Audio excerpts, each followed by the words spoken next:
Hello दोस्तों, एक बार फिर से स्वागत है आपका स्पिनिंग वेब के इस प्लेटफॉर्म पर। मैं आपका दोस्त सत्येंद्र हाजिर हूँ ES6 के एक नए बेहतरीन से कॉन्सेप्ट के साथ, जिसे कहते हैं एरो फंक्शन। तो हम इस वीडियो में समझने वाले हैं कि एरो फंक्शन होता क्या है, ये नॉर्मल फंक्शन से कैसे डिफरेंट है, ये हमारे कोड को कैसे क्लीन बनाता है। तो बिना टाइम वेस्ट किए चलिए सीखते हैं एरो फंक्शन। जैसा कि आप स्क्रीन पे देख पा रहे हैं, एक नॉर्मल फंक्शन है वेलकम नाम का, जो कि जिसके अंदर एक कंसोल डॉट लॉग का स्टेटमेंट लिखा हुआ है, वेलकम टू स्पिनिंग व्हील। हम क्या करना चाह रहे हैं कि अब इस फंक्शन को कन्वर्ट करेंगे हम एरो फंक्शन में। कैसे इसको एरो फंक्शन में कन्वर्ट कर सकते हैं?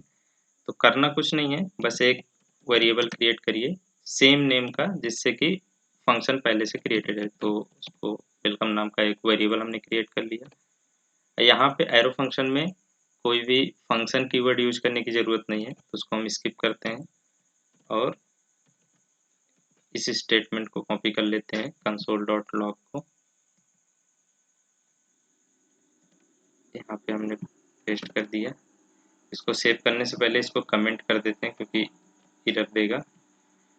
और यहाँ ये क्या है, एक एरो फंक्शन, ये बन गया आपका एक एरो फंक्शन। तो एरो फंक्शन आपका ये क्रिएट हो चुका है, सेम आउटपुट आ रहा है। इसको और आप क्लीन कर सकते हैं। इसमें इस कर्ली ब्रैकेट के अंदर केवल एक ही लाइन का कोड लिखा हुआ है, इसकी भी कोई ज़रूरत नहीं है। इसको हम क्या कर सकते हैं, हटा सकते हैं इस कर्ली ब्रैकेट को, और इसको एक लाइन में ले जा सकते हैं।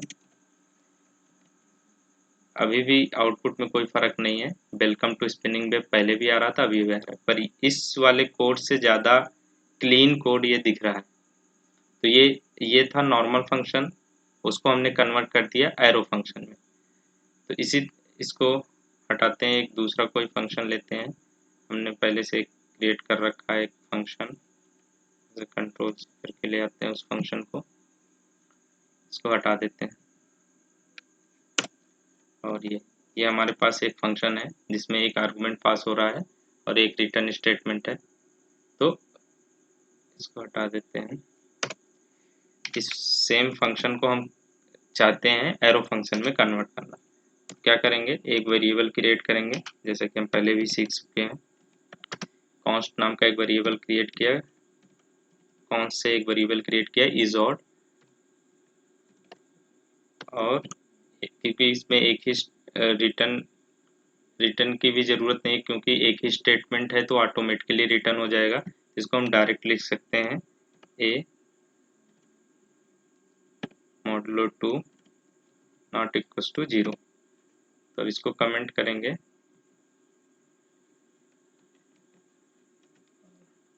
हमने सेव कर दिया। ओके, यहाँ पे एक वेरिएबल रिसीव करना पड़ेगा, हमने रिसीव कर लिया। यहाँ पे 3 पास हुआ, चूंकि 3 एक ऑड वैल्यू है तो ये इसकी वैल्यू आ रही है ट्रू। पर ये 3 लाइन में कोड लिखा हुआ था, ये एक ही लाइन में ये कोड लिख गया, क्योंकि हम यहाँ पे यूज कर रहे हैं एरो फंक्शन। तो ये हो गया जब एक पैरामीटर हो या एक आर्गुमेंट यहाँ से पास हो रहा हो उस केस में। अब एक दूसरा एग्जांपल लेते हैं, इसको हटा देते हैं, इस कोड को हटा देते हैं। यहाँ से हमने एक फंक्शन क्रिएट कर रखा है जिसमें कि 2 पैरामीटर हैं। यहाँ से कॉपी करके ले आते हैं यहाँ पे और देखते हैं कि आउटपुट क्या आ रहा है। इसमें क्या है कि हमने ये मल्टीप्लिकेशन करने के लिए 2 पैरामीटर, और यहाँ पे 2 पैरामीटर रिसीव हो रहा है। यहाँ से 2 आर्गुमेंट पास करें, 2 3 का मल्टीपल यहाँ पे 6 रिटर्न हो रहा है। तो हम इस फंक्शन, ये नॉर्मल फंक्शन के थ्रू है, तो हम इसको कन्वर्ट करना चाहते हैं एरो फंक्शन। क्या करेंगे, एक वेरिएबल क्रिएट करेंगे, और फंक्शन कीवर्ड की कोई ज़रूरत नहीं है, पर यहाँ पे 2 वैल्यू रिसीव करनी है, ए कॉमा बी। एरो फंक्शन लिखेंगे। यहाँ पे हम डायरेक्ट भी चाहें तो ये कर सकते हैं, नहीं तो कर्ली ब्रैकेट के साथ भी देख लेते हैं। कर्ली ब्रैकेट तब यूज करेंगे जब मोर देन वन स्टेटमेंट हो। तो यहाँ पर एक मल नाम का कुछ और मल्टीप्लिकेशन, हमका एक वेरिएबल क्रिएट कर दिया, इसमें हमने स्टोर कर लिया दोनों का मल्टीप्लिकेशन और अगले लाइन में उसको रिटर्न करा दिया, रिटर्न मल्टी। ठीक है, उसके बाद क्योंकि ये दोनों फंक्शन, इसको कमेंट कर देते हैं। सेव किया हमने, अभी भी आउटपुट में कोई फर्क नहीं है। ये था नॉर्मल फंक्शन के थ्रू, इसको हमने कन्वर्ट कर दिया एरो फंक्शन के। तो एरो फंक्शन में जब मोर देन वन स्टेटमेंट हो तो रिटर्न कीवर्ड का यूज करना नेसेसरी होता है, क्योंकि अगर कुछ भी रिटर्न करना चाहते हैं तो रिटर्न कीवर्ड हमको मेंशन करना पड़ेगा। पर अगर एक ही लाइन का स्टेटमेंट है तो इम्प्लिसिट रिटर्न हो जाएगा एरो फंक्शन से। तो ये हो गया arrow function in case of more than one param argument passed और more than one parameter receive. So इसको हटा देते हैं, एक अनदर एग्जांपल देखते हैं। एक सेट टाइम आउट, ये क्या है? सेट टाइम आउट एक तरह का जेएस इंजन जो हमको प्रोवाइड करता है एपीआई है, जिसमें क्या है कि एक फंक्शन नॉर्मल फंक्शन पास किया, पर ये फंक्शन क्या है? एनोनिमस फंक्शन, इसका कोई नाम नहीं है। तो इस केस में भी हम अगर इसको सेव करते हैं 100 मिलीसेकंड के बाद ये कॉल्ड यहाँ पर आ जा रहा है। इसको हम इस वाले फंक्शन को हम चाहें तो एरो फंक्शन के तरीके से पास कर सकते हैं। इसको लिखते हैं सेट टाइम आउट, और सेट टाइम आउट में पहला जो है हम एरो फंक्शन पास करेंगे, एनोनिमस एरो फंक्शन।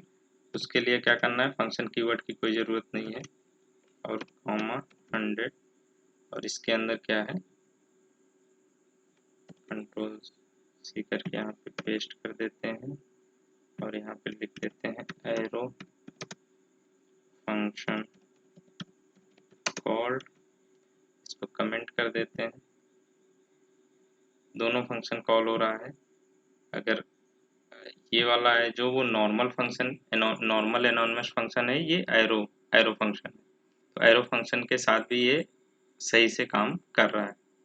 तो ये हो गया, हम डिफरेंट फंक्शन को हमने देखा कि कैसे उसको हम नॉर्मल फंक्शन से एरो फंक्शन में कन्वर्ट कर सकते हैं। पर एरो फंक्शन का एक जो नॉर्मल फंक्शन की एक बहुत बड़ी दिक्कत थी, उसको सॉल्व करने के लिए इसे यूज किया जा सकता है। जैसे कि ये फॉर एग्जांपल ये कोड है, इसमें यहाँ पे हमने कर दिया, हम एक ऑब्जेक्ट है, ऑब्जेक्ट के अंदर क्या है कि एक नेम नाम का वेरिएबल है, उसके अंदर एक से हेलो, ये एक की है, इस पे एक फंक्शन असाइन हुआ है, और इस फंक्शन के अंदर एक सेट टाइम आउट फंक्शन है, और वो ये रिसीव कर रहा है एक फंक्शन जो कि 1000 मिलीसेकंड के बाद कॉल होगा। ये क्या करने की कोशिश कर रहा है कि ये इस वाले वेरिएबल को एक्सेस करना चाह रहा है, इसलिए इसने लिखा है दिस डॉट नेम। पर जैसे कि आप आउटपुट में देख रहे होंगे, यहाँ पे हेलो अकेले आ रहा है पर उसका नाम नहीं आ रहा है।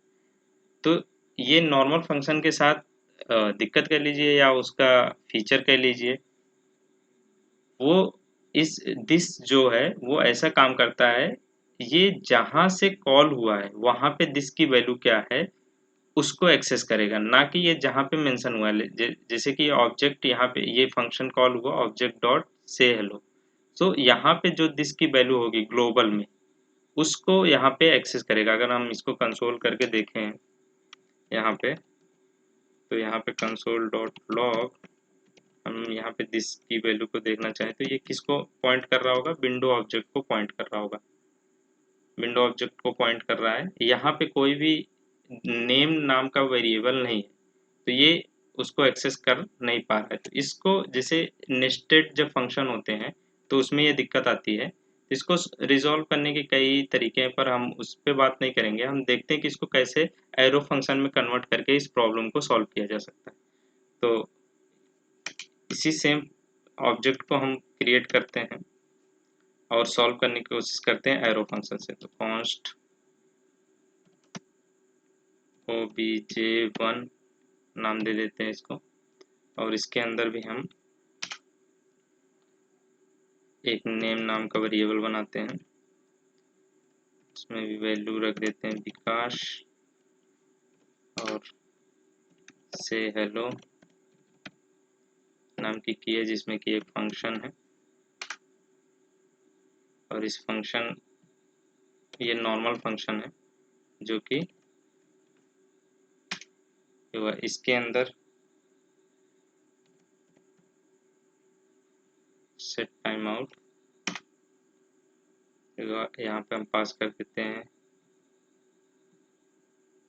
तो इसने ऑटोमेटिक एरो फंक्शन ले लिया है, तो 1000 और यहाँ पे कंसोल कराने की कोशिश करते हैं, यही सेम चीज़ जो कि वहाँ पे किया, और यहाँ पे कंसोल करा दिया हमने। अब इसको कॉल भी करना पड़ेगा, कॉल कर लेते हैं।